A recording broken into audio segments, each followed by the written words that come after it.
Hello, everybody. Happy Wednesday. Happy last day of July.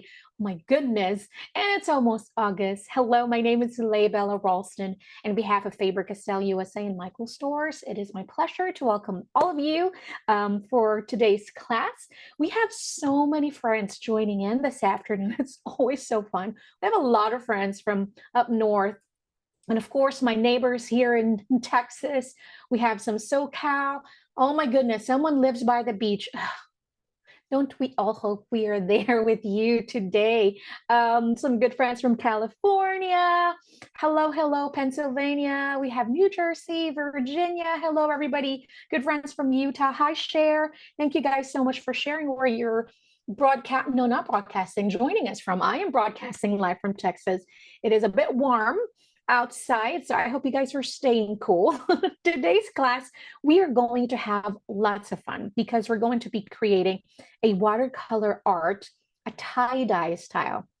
I know it's almost August. When is exactly the first day of fall? I'm not even sure. I'm still in summer. It's hot outside, guys. So today we are going to be working with watercolor, which means we're going to be needing some watercolor paper. This is going to be really important today. So we cannot use just a copy paper. If you have a mixed media paper, that would work. Any heavier paper. So this is a cotton, 100% cotton. It's a 300 grams. This one is from Canson. The reason why I'm saying that is because we're going to be doing a lot of wet on wet technique. Okay, so we need thicker paper for this one. So we need a watercolor paper or a mixed media paper. All right, so I have 2 bowls of water. I have to clean my brush and then to thoroughly clean it. Or sometimes if I need to add more water on my paper, then I have a clean water reserve. September 22 is the first day of fall. Thanks, Cassandra. All right, so brush. You can use a flat brush or this a little bit round. I don't know. I forgot what you called that one. But these brushes I'm going to use just to apply water. So I can fill in my paper with water. And then I have round brushes to actually apply the colors. Okay. So if you have a water brush, that works as well. And then I have an artist palette in here, just this clear palette. But if you have like a plate, if you don't have an artist palette like this, it's okay. If you have a Ziploc, that will actually work. Any plastic surface like this or a glass, anything like that, as long as it's smooth, then you can use that. Now for today, I've actually pulled out my Goldfaber Aqua dual markers. If you notice my colors, we have like a rainbow color happening in here because it's much easier to blend everything. If you do it in a rainbow color, we're not going to create any mud color or any yucky color like that. So we're going to be playing with these colors today. I also pulled out some watercolor pans. If you have a watercolor in there, you can definitely use this one. All right. And then I have my heat tool in here. We might not need it just because we're going to be using a wet on wet technique, which means we have to work slightly faster today. So before anything else, if you're using a much larger piece of watercolor, maybe you can get an artist, a paint, what do you call this? A paint tape, painter's tape. And then you can just create like a smaller square, because if you're going to do this in a much larger area, that means you're going to have a lot of water in there. So just for practice purposes, just make a smaller square area in your page or cut it down to your desired size. So I have a smaller size in here. I think this is very close to a 5x7. It could not be, but kind of like that. So I'm just going to adhere some painter's tape on all 4 sides. It's going to give us a very nice border as well. And then at the same time, it's going to hold my paper into place so it will not be moving around. If you don't have a painter's tape, maybe a washi tape. So that would work. I love having washi tapes anyways. It's both for decorative purposes and also to hold my paper in place and create like borders like this. So I'm just going to put 4 sides here. Yes, it is less sticky, so it will not hurt your paper. But you know, if you have like a masking tape, it's going to be okay. Just use a blow dryer before you peel it off, so all that adhesive will not hurt your surface of your paper. I think there's some oil in on my table because this painter's tape is like peeling off. I'm just gonna hold it down in there. All right, I think we're good. All right. Oh, it's slightly crooked. I don't know what's happening with our camera. Like weird. Okay, like what I mentioned, we're going to be working a little faster. So if you are going to be working with markers, just like myself, we're going to have to start applying this one. So create a rainbow. We start with a red. So I'm just going to do it like that. And I also have this one. If you are an artist, you love crafting, you love creating, you're going to want to have like a spray bottle. This one is, I got this from Michael's. It's from Ranger. It's just a little bit smaller than your usual spray. So I'm just going to go. So we have red. I'm going to skip on the pink. We'll stick to the traditional color. So we'll have green. And then, oops, also another one is paper towel, because you might have to clean your palette. So you need a paper towel or baby wipes. Then we have a blue.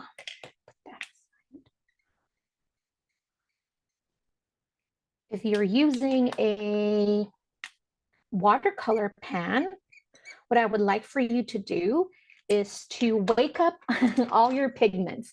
What I mean by that is kind of like if you have a spray like this, kind of just spray over them, and this will kind of like wake up all those pigments, and you'll have a much easier and more fun when you're blending everything. I'm trying to find like a deeper blue. We might not need it, but we may, so I'm just going to put it there. All right. Now we need to activate all these pigments as well. So I'm going to set that aside. So this is where the spray bottle really does help. Now, because this doesn't have any well for each color, so I have to be slightly careful because I don't want the colors to bleed right then and there, right? So you just want to mist it just slight, as long as you don't have like a pool of water, because again, if you have a lot of water, the water will just start blending everywhere, just start moving everywhere, and then your colors will start blending, and we don't want that to happen. Okay, I'm going to grab 2 of my round brushes, like this one. The first thing that we're going to do is we're going to apply water in our paper. So we're going to do the wet on wet technique. I'm going to grab my flat brush, and I'm going to place one of the water bowl over here on this side, just in case I need to dip, kind of like add more water onto my paper. Right, here we go. So we're going to add this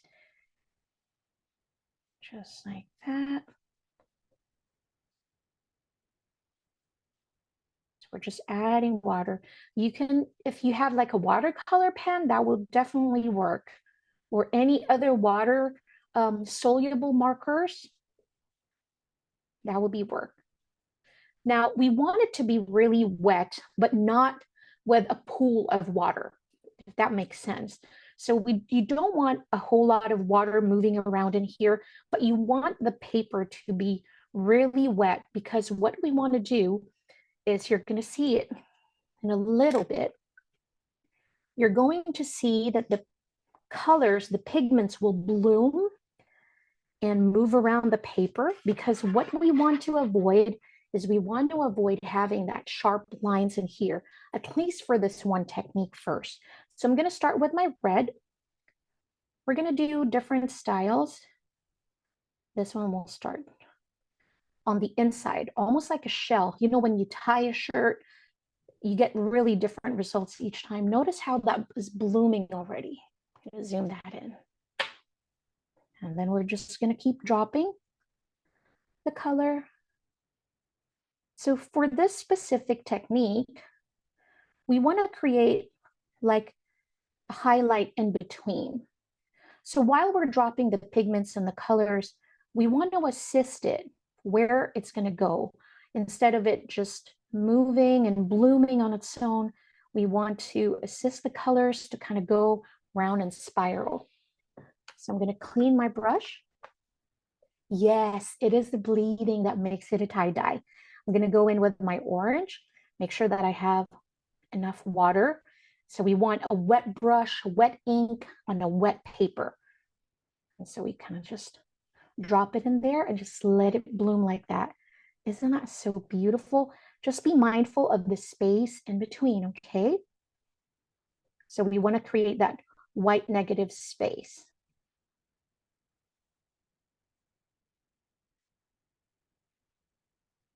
All right. Now I'm going in with my yellow. And I'll just drop it in there. I just keep dipping anywhere. Both my my bowls. Make sure to keep one clean. I just noticed myself. I dip in here, I dip in there. Okay, just don't be like me. Make sure to keep one bowl really clean, just in case we need more water. So like what I said, you want to kind of like spread it around, but when you're spreading it around, you want to make sure that your brush is really wet. Because with this style, with this design, we really don't want any sharp lines yet. So we want it to be really soft and will just bloom by itself, but with a little bit of assistance. All right, so I'm going to drop some water in my green. So it's really, really wet. Look at that. A lot of water in there. And I feel like my paper is already drying up just a little bit. The water is like, I know that's always the tricky part, but it's kind of like the ratio of your amount of ink and then the amount of water. For this technique, we really wanted to have a lot of water because we need the water for that ink to move around. So if you notice, there's a whole lot of water in here right now. When I'm doing specific type of art, that's not always the case. Sometimes you just want a little bit of water, but for this one, the more water you have, the better. But as long as your colors are still pigmented enough, like this one, you'll be okay. So you just really want some water in there. I feel like our paper is already drying up, to be honest with you, because it's not blooming anymore. So I'm going to grab my clean brush and then I'm just going to apply water in the areas that I feel like it's dried up already. I'm going to clean that brush and set it down, and then I'm going to pick up more of that ink like this. Ooh, it's really bright. I want to adjust a little bit of that brightness. Drop it. And if you feel like it's not blooming anymore, another thing to do would be to kind of like assist it. Have more water in your ink and in your brush and just move it around. And then drop a little bit more water if you feel like you need more water. So just clean water, just like that. Just drop it.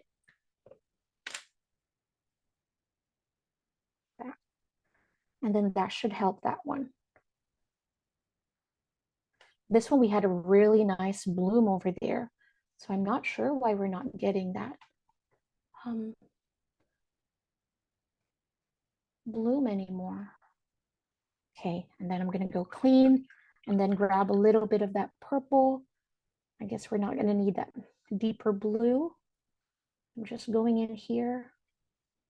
And I can see that I have a little bit of sharp lines in there because the paper was already dry. So how we're going to resolve that is get a clean brush. And then I'm just going to go dip it in the water. I'm not getting any colors or any ink like that. And I'm just going to go in and then just kind of wet all the sharp edges that I don't want. I'm just going to drop in some water in there, just that. And then clean the brush again. take more water. And this is why having two bowls will be really important, because you can not use the dirty water. It's not going to look the same. I've made that mistake. I feel like I've been yapping too much and that this may be dry already. So I'm just going to add a little bit of water in there. Now I'm going to pick up some of the purple and then just drop. Just like that.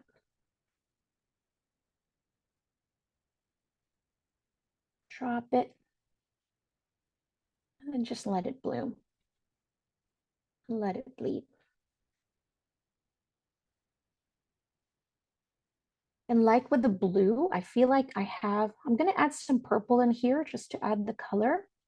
And remember, with any watercolor, what's going to happen is that when it's still wet, it's going to give you a really, really vibrant colors, especially with the real watercolors, because the real watercolors, they are really translucent. So what's happening is that while it's still wet, it's more vibrant.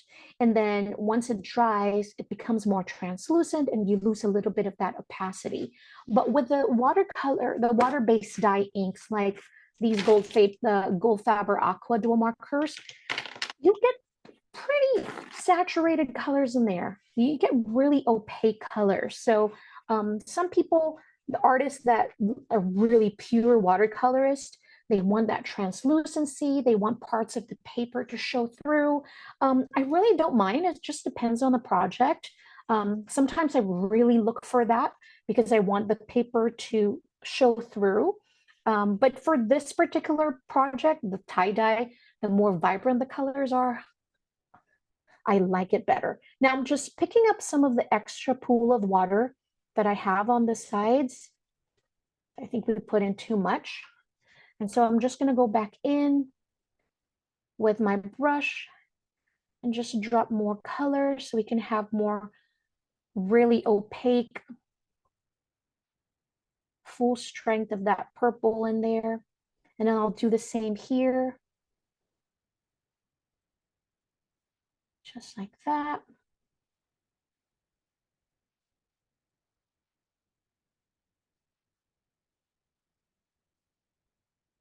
Just like that. Let me see if I can pull up the chat.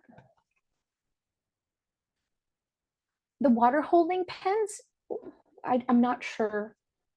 Does it look different? Yes, it will look a little less opaque, but not so much.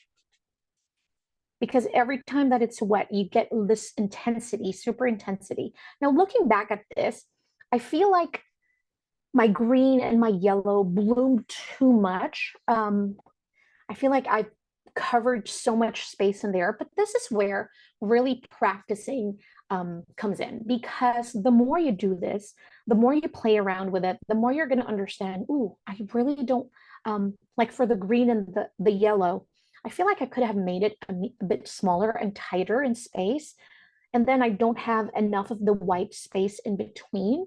So, I mean, it just shows you a different look, but, I really don't mind it. But I think next time I'm going to be more aware of that. And yeah, the watercolor, yes, the brush pens, that is going to work as well. You don't need these brushes. If you have the round brush recollections, that works the same. Okay, so I'm just going to dry it so I can see the result, so we can see the result when it's dry.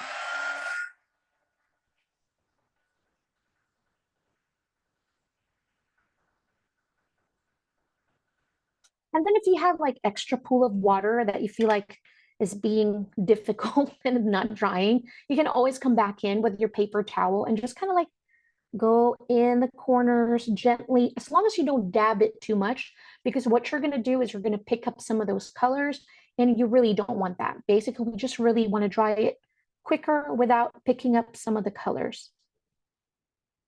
So we don't want it to lift. We just want to grab the excess water in there. All right.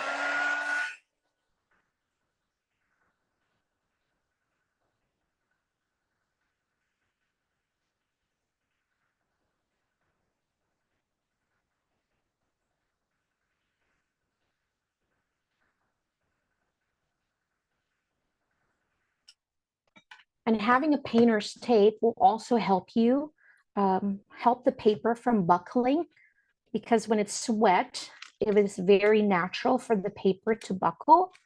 So we're putting in a lot of water in there. Now I want to save some of my tape so I can use it for a next style of tie-dye. But even for the next style of tie-dye, we're going to create, we're still going to do a wet on wet technique, but with just a little bit of difference, maybe using different color, just so we can have different designs. But really, this is it's already dry, but the colors are still as vibrant. I am not sure what's going on with our colors right now. Maybe it is too bright. I'm going to turn off one of my light. So we can see. Turn that off. Maybe that's better. This is so bright. Here we go. So we have all of that. So see how this one is still a little tight, and I really like that better. This one I kind of like, I don't know, maybe I was a bit more carefree, but it's just a style, you know, because when you're doing a tie-dye, it's really difficult to have like always the same result. And that's why tie-dye is so fun, because it's like you could never get the same result each time. It just depends on how you tied your shirt. All right, I'm going to do that like this. There we go. All right, so I'm going to grab another piece of paper. I'm going to put this on the side so you guys can see. And I'm going to tape it down again, just so we can hold it into place. This time we're just going to use one color. We're going to use the blue. Maybe let's use that deep blue, the navy blue. If you have like a royal blue, a navy blue color, I think that would be fun. Oops, what's that one? This. So basically, I'm just using the same tape. This might not be as sharp. We might not get a sharp line here anymore because it might not be as sticky as it was from the first time we did it, but it's okay. It will still work. All right, for this technique, we're still going to do the same process. We're going to wet the paper. So grab your flat brush, or if you have a spray bottle, that will work. You can just spray your surface with water and use your brush to really move that water around instead of it just staying in one place. So we really want to disperse the water onto the paper, onto the surface. So even if I spray this with water, let's say, I'm still going to have to use my flat brush to kind of equally disperse the water all around the paper. So you can do both techniques. I like doing both so you can see that, you know, it's not just one way. And I feel like with this one, I have a lot of water. I can really see it. All right, so I'm going to stick with the blue, this navy blue that we have. And I might need more since we're using just one color. So I'm going to just do that just in case. And I'm going to spray this one with water also, just so it's already wet. And this is my clean water. Set that aside.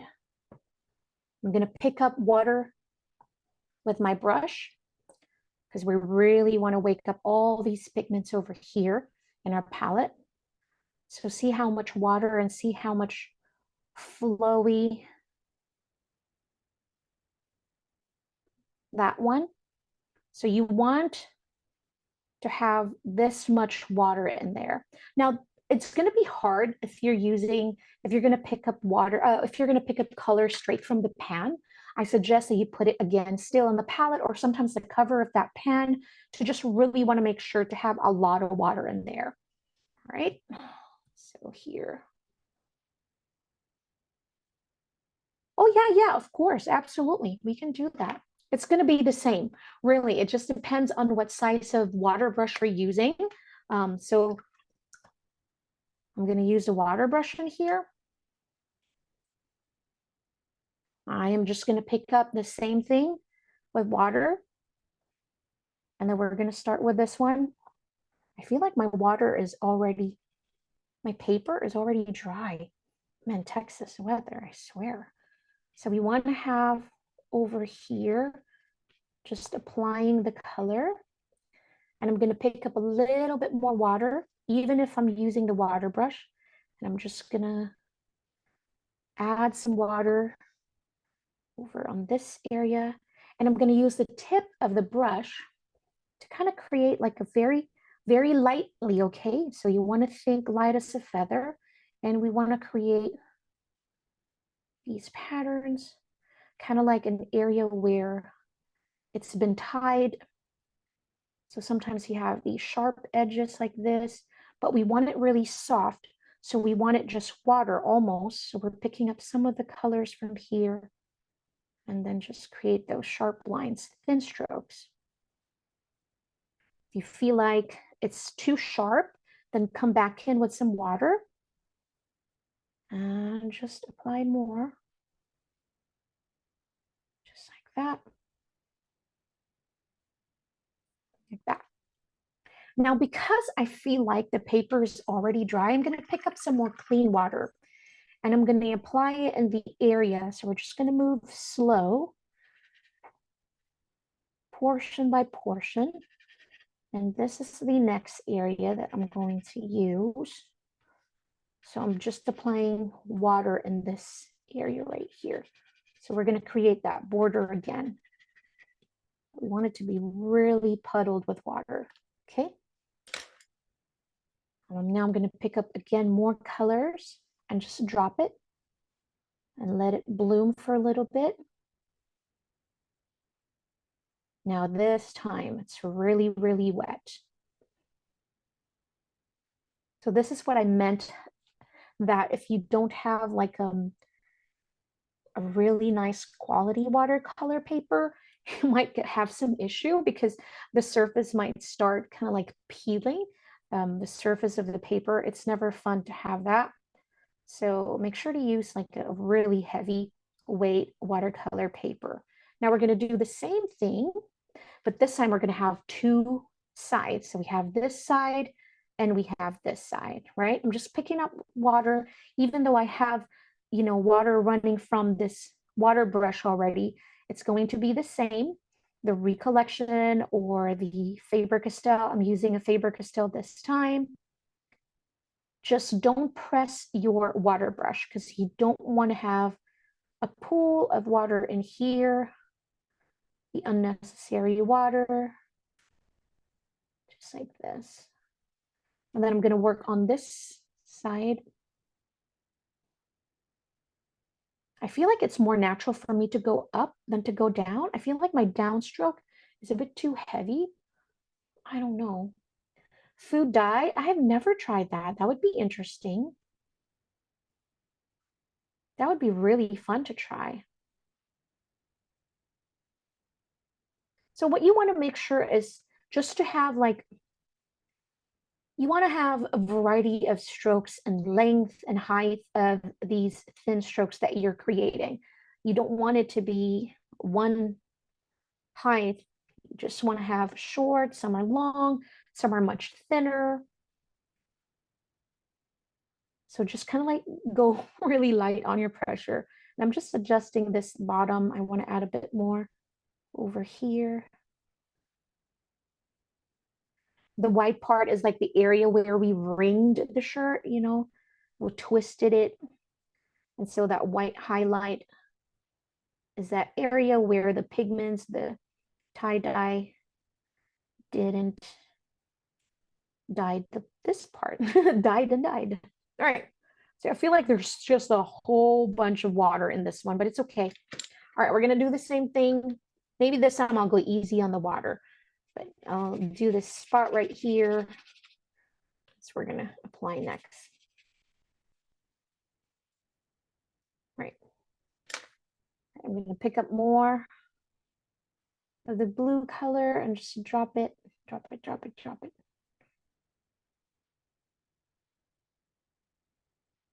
This has to be really wet also. Okay, So a little bit of that is blooming. I can see it naturally, but we really want to create these sharp lines like this. This technique is calling for that. It's almost like an audio file as well. It's giving me that vibe, like the audio file, the wave file. Can also be like a heart, a lifeline. Any nurses in here? I don't really like when it's too sharp. So what I'm trying to avoid is like having a too sharp line. Yes, I want it sharp, but not so much. So I'm just kind of like blurring some parts of it and then just adding a bit more.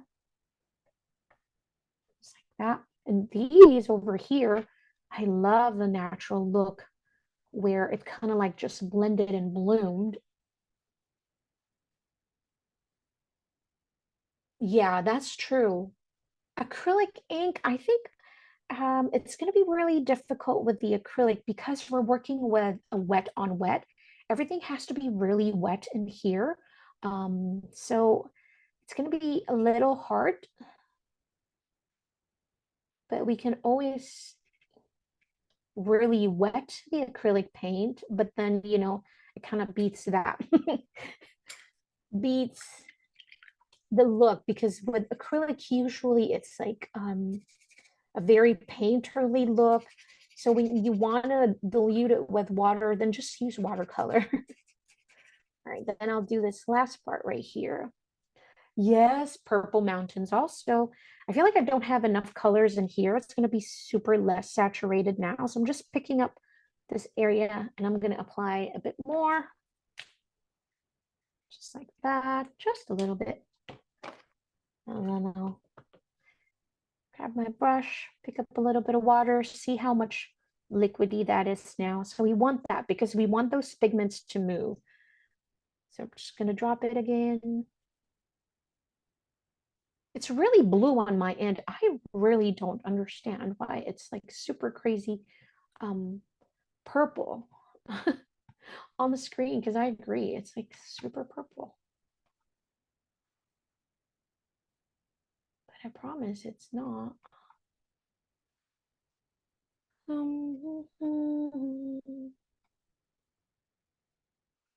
Right, just gonna go.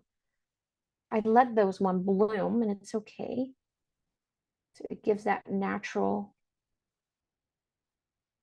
blooming of the paint. I feel like I have so much space in here. So what do you do if you have like so much space in between? We're just going to pick up more water, pick up that paint and just kind of like blend. And then now we'll do that little spiky things. Like that. Majestic purple mountains. I love it. I love your description. I think there's like a term called for this type of tie-dye. I just can't remember. And I'm just going to clean up over here some of that excess water. Now you can let this one dry and just leave it to dry. I really love this one here. I'm wondering if it's going to change a whole lot once it's dry, but hopefully not. I really love the blossoming of the paint over there too. See, and that's how you're gonna, next time you practice this more, if you're like, oh, let me see if I don't wet the paper, you know, just leave it like that. I wonder what the result is going to look like. Kimberly said, it's looking like fluffy purple cotton candy clouds. I love it. Yeah, I really love that top. I think that's my favorite so far. I love that. Okay, we're going to go do another one. This time, we're not going to have any more white space in between. So we're going to rely on the blooming of the colors. So we're really going to have to concentrate on that perfect ratio of water to paint. if there is such a thing. It's almost like yeah, that's why watercolor is always tricky, but it's always so fun because I always feel like you can never get the same result. And it works with the tie-dye also when we're dyeing our shirts. I feel like we can never get the same exact result no matter what we try to kind of like ring it and tie it in this both same place, but we can never get that same result again. This one is this. And this one is that. The tape that I'm personally using, I got it from Alton New. I really love it because not only it's purple, but I really love how not so sticky it is, and it really gives really sharp edges as long as I apply it like super well. Um, so yeah, I love it. And now I'm going to use it again, see if we can use it for the third time. I'm going to use this area right here. All right, and then I'm also going to clean my palette. Oh, I think I'm good because because it's hard to apply the markers in the palette if it's already wet. So you want a dry palette to apply your markers. I'm gonna apply this one. Okay. The most important part is the edge that's close to your paper over here. This outside line is not so important, but the one that's like sticking to your paper that's going to give you that sharp lines, you really want to make sure to really put on some pressure to really create that sharp edge. Now, I don't know if it will give me that because this is the third time we're using the tape, but we're going to test it. All right, and last but not the least. All right. Okay. So let me see, I'm going to clean, oh, this is my clean water. I can't remember. No, I think the dark green bowl is the green clean water. So what I'm going to do to clean this palette is I'm just going to spray water to reactivate all of those, and then grab my paper towel and just kind of like swoop things up. Clean, clean, clean. Ooh, those are the muddy colors. I don't want that. And I'm just going to use a dry paper towel to go over it one more time to make sure that it's dry like that. Here we go. Yes, the painter's tape or washi tape. No! Why, Gabriella? She said she's so lost. Why are you lost? We're just having fun. Okay, I'm going to grab my markers again, and I'm going to use the same colors. For the red, I'll start with a red. So I love the Goldfaber Aqua. I use it for a whole lot of things. For lettering, I use it in my bullet journal. I use it for watercolor art like this. Yes, it is opaque because it's really not watercolor.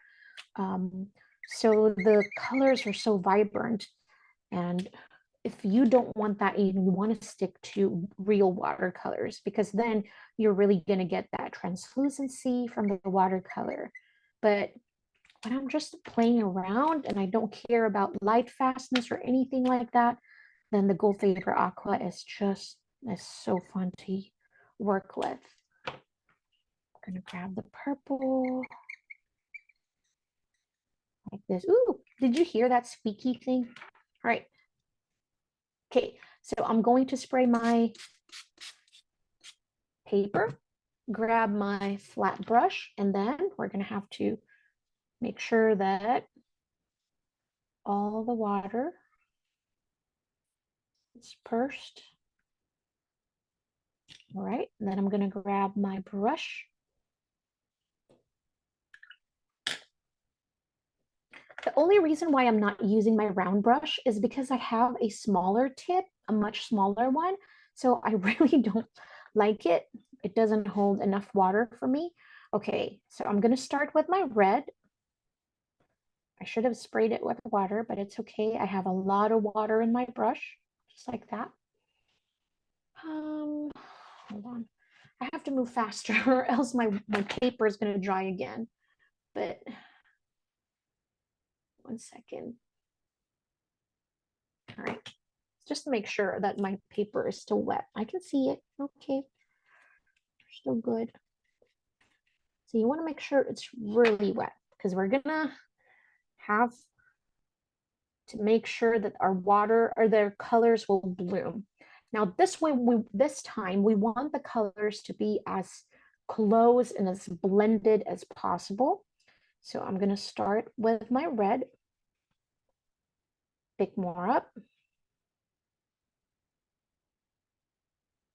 just like that. Pick more. See, I'm not picking any more water or anything like that, but just this solution, this right here that I've already put together. See, the colors are already bleeding. Now I'm going to clean my brush right away and then pick up the orange. I feel like I need more water in here, so I'm just going to add a little bit more water, just like that. And then we're going to start dropping all those pigments close as possible to the red. We want them to blend together. And of course, when we're blending the colors of the rainbow, you don't have to worry about overthinking this. It's going to blend beautifully. I'm going to pick up more water because I feel like it's not moving enough anymore for me. All right. Now I'm going to go clean my brush, picking up some of that yellow. The round brush I'm using right now is number 5. So a number 4, number 5, I think is really big enough to kind of just hold enough water in there and hold enough paint or ink. It really is a beautiful size. I think probably 4 up to 6 is my favorite. Just like that. All right, moving enough. Picking up some of the green, making sure I have enough water.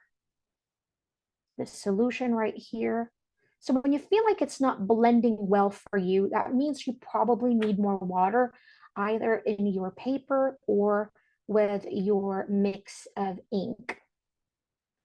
Just like that. I feel like with this one, I feel like this is the paper now. It's not as wet as it was. So I'm just going to bring this up right there. So just bring it up.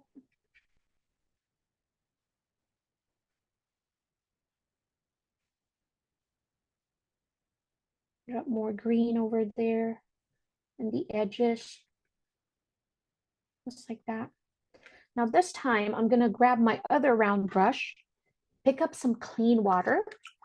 I want to make sure this part right here would be wet. So I'm just applying clean water again in this area right here, like that.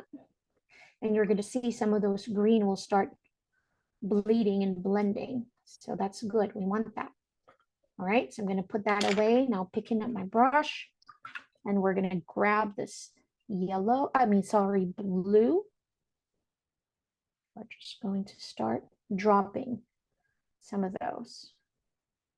Now, right away, I can see that my solution needs a little bit more water. Just drop it. Whoops. Dropped it in parts where the green is. It's okay. I think if I have to choose, okay, so if I have to choose, watercolor has to be my favorite medium. I mean, it's just so fun to play with watercolor. The way the colors blend, the way it reacts with the water, you know, it's just so fun. Now I'm picking up some of the purple, adding more water in here in this solution, making sure that I have enough water just like that. And then I'll start here, drop it there where the blue is, so it will blend with the blue as well while the paper is still wet. Now I'm going to pick up some water in here, pick more of the ink, just like that. Clean my brush and not picking up any more paint, just water. Just going to start blending everything in here. And I'm going to create that kind of like help it to travel, those paint, the purple ones to travel where the blue is. And it will blend and bleed so beautifully because it will blossom like that. I'm going to pick up some of that extra water. I think I've put in too much water in there. And that's why paper towel is super handy. Thank you so much. Thank you, Dee. I think it's nice to have like classes like this where it doesn't require a whole lot of thinking, you know, it's just playing. So be careful because look what I did there. I lifted some of the colors because I kind of like was not careful with my pressure. So what I'm going to do is I'm just going to dab the extra water in there and then pick up some of the color. We want to have like saturation in there, bring back the color that I lifted, just like that. And then in parts of the areas here too, just like that. I love it so much. I think it turned out super pretty. Yeah, I think you can, but what's going to happen is that be careful with the blow dryer because the area where the blow dryer hits that water in a spot where it's going to create a mark. So if you are looking particularly for that like little splatter marks, then that's fun. You know, have it where it's really wet and kind of redirect the position of that ink and water to kind of create those fun splatters. And I have a fun class with that actually that we're going to do very soon, where we're going to use some of the tools that, you know, it's actually made for alcohol ink if you have played with alcohol ink, but we're going to use it with some watercolors because it's going to be fun. Now I'm going to dry this one because I really want to letter on top of it before I let you guys go. But if you have, and yes, exactly. Oh, Chelsea, I'm so sorry. But you know, this class is recorded. So if if there's any area, if there's part of the class that you feel like, you know what, let me go back in. So tomorrow will be uploaded on Michael's YouTube channel. Then we can, you know, you can check it out again, go back in and see some of that area or things where you feel like you got a little bit lost. My goal for this class wasn't to be confusing, wasn't so technical. It's more like really just kind of playing. It's like practicing, playing around with how much water, how much ink do you really like in there, watching all the colors bleed and blend, you know, together. Now we're gonna go, whoa, let me see. Oh, it's still a sharp edge, guys. Look at that. This is the most satisfying part right here, is when I'm peeling the tape. No, it shouldn't, but it is. But if you're using like a painter's tape that has like so much tackiness to it, then it starts hurting your paper. Then that's not fun. But when you have a nice painter's tape and it just kind of like lifts and peels so beautifully, then it's fun. Yes, that's why I always use that straight edge because it really does give it a really nice look. It's almost like a finished look, you know? So this is our other tie-dye right here. I really love that one. I love that. Let's see. And then this is the first one that we created. I think everything turned out so well. I love it. Maybe we can just letter over here. I feel like the words, the quote or phrase, express yourself is like so perfect for this one. Now I'm going to use the Goldfaber or the Black Pit Artist pen. because the Goldfaber Aqua has like a large brush compared to the Pit Artist, where it has more like a small to a medium size. So if you have like a much smaller size area that you want to letter on, then you really want to go in with the Pit Artist pen because it's much smaller. But if you have a larger area that you want to letter on, then definitely go for the Goldfaber Aqua because it's much larger size in there. Or be yourself. I like to be yourself in here. So we're just going to go letter. Remember next month, make sure to reserve your spot because we're going to have a two-part class where we are going to learn about brush lettering. So it's going to be two parts because it's a bit more intense. I don't like using the word intense, but just a lot of information, and it's going to be really fun. Be you, because yourself is not going to fit. I write so big, but I love that. See, now you can create your own watercolor backgrounds in your journals, in your projects. You know, you can create your own art like this, frame it. But it's so fun. I hope that this class was fun and inspiring. Again, if you were a little bit lost, I tried to kind of like really not get into technical details, but I was just playing with you. So I hope that you enjoyed it. Again, if don't forget to sign up for future classes because next month, August, is really going to be more intense. We have some fall art coming up, so I'm super excited about that. But thank you again so much for joining us. On behalf of Faber-Castell USA and Michael Stores, my name is Bella Ralston, or also known as Mommy Lay on the internet. I had so much fun with you. Until next week, same time, same place. Stay creative and stay happy, everybody. Bye.